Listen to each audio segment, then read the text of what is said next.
Hello, I'd like to give you a little conundrum. My grandfather was a pilot for 28 years, yet even by the time he retired, he'd never flown a plane. How can that possibly be, you might ask? Well, let me show you a copy of his pilot's license. Now, this license was from the Cardiff Pilotage District and was for the purpose of conducting ships, sailing, navigating and passing within the limits of the Cardiff Pilotage District.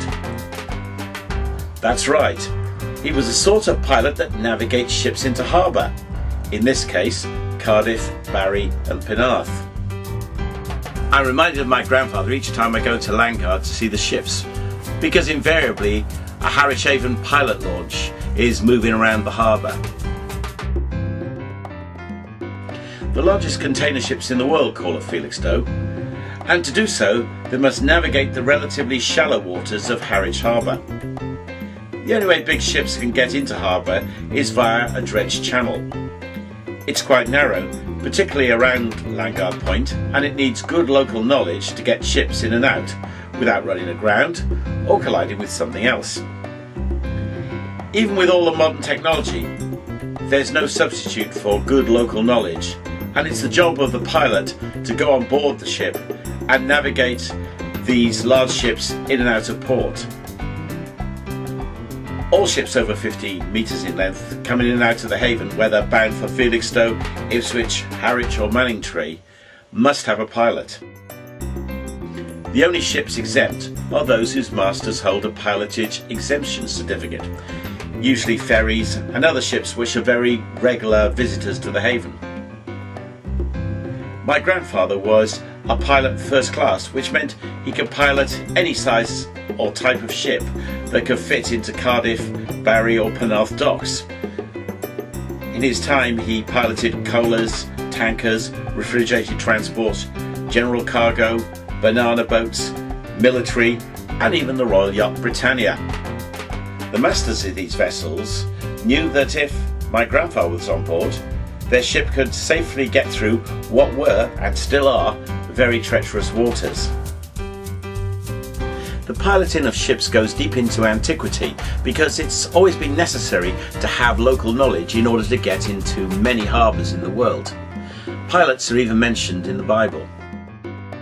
Down the centuries, Christians have used the analogy of a pilot to illustrate the way God can guide us through life. The idea has been expressed in hymns, literature and art. Jesus, Saviour, pilot me over life's tempestuous sea, and knowing ways before me roll, hide in rock and treacherous shoal.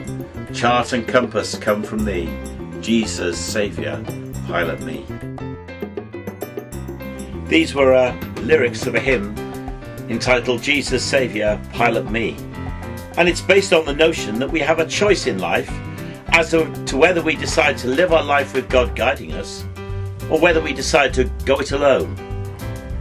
One of the Psalms says this: I'm always with you, you hold me by my right hand, you guide me with your counsel, and afterwards you will take me into glory.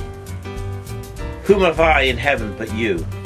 The earth has nothing I desire besides you. God has given Jesus as the one to be our guide in life. He helps us with the storms of life, giving us direction and the power to overcome them. He said, I've come to bring life, life in all its fullness. But he does more than this. In Jesus are the answers to death as well as life. Jesus said, I am the way, the truth and the life. No one comes to the Father except through me. Do you need some direction in life? Do you need some certainty about your future? Then ask Jesus to be part of your life. Ask him to pilot you into God's safe harbour. If you'd like to know more about what it means to be a Christian or following Jesus, then do go to the link which will come immediately after this. Thank you and God bless you.